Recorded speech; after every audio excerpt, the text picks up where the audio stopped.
It's 5:15 and this is Observer Radio News. Good afternoon, I'm Julie Tu. In the weather, it's a cool and windy 8 degrees this afternoon with cloudy skies outside our East Toronto studios. Now, here are today's top stories. An Amber Alert was called off this morning after the 10-year-old boy was found. The Ontario Provincial Police issued the call late last night after the child failed to return to his Sudbury home. According to the Toronto Sun, authorities found the father driving on Highway 9 in Newmarket at 3:30 this morning. The child returned safely to his mother at 6:30 and was uninjured. The suspect was recently diagnosed with depression. He is facing charges of criminal harassment, mischief, and dangerous driving. Attention all parents. Buying your child a game console could result in a big F for physical activity. According to the CBC, Canada was given yet another fail grade by Active Healthy Kids Canada for the 4th year in a row. The report says that only 12% of Canadian children are getting the 90 minutes of required exercise per day. The report card blames the bad results on time spent with video games, computers, and television. Children are racking up 6 hours of screen time on weekdays and more than 7 hours on weekends, the report says. So next time a birthday rolls around, go for a bicycle or basketball and steer clear from the latest crave in video games. Idling a car for more than a minute may burn a $125 hole in your pocket. The Board of Health is trying to change the 3-minute legal idle time to a maximum of 60 seconds.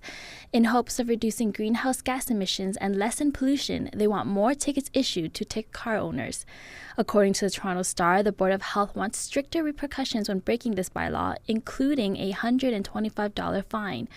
That's all for today's top stories. Turning over to the latest in sports.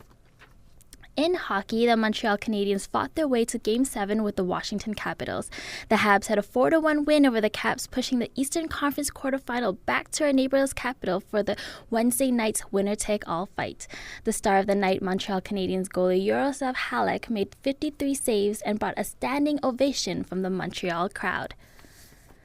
In baseball, the Boston Red Sox outswung the Blue Jays in a 13-12 win last night. Blue Jays player Jose Bautista knocked out 4 runs with a homer.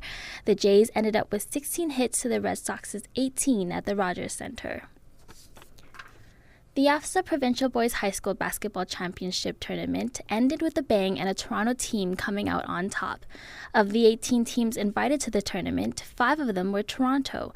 That list included gold medalists Oakwood Collegiate Institute and bronze medalists Mother Teresa Catholic Secondary High School. Mother Teresa assistant coach Bob Clement credits his team's success and bronze medal victory to the heated competition that comes from the congestion of schools in the city.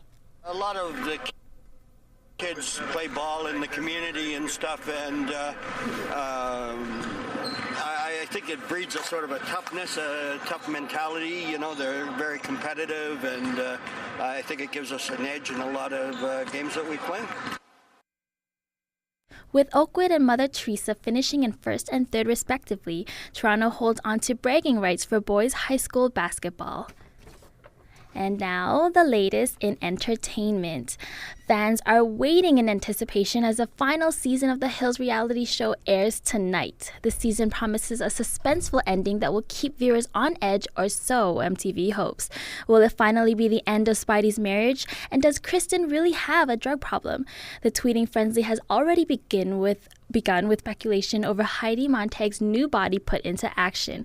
The self-made star had 10 plastic surgeries in one day. Montag told Access Hollywood that enhancing her breast cup size from A to double D may not be enough. I want H for Heidi, she says.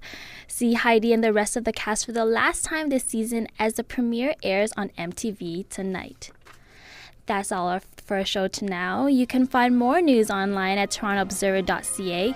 We'll have more news coming up shortly, but until then, I'm Julie Tu. On behalf of all of us here at Observer Radio News, thanks for listening and have a great evening.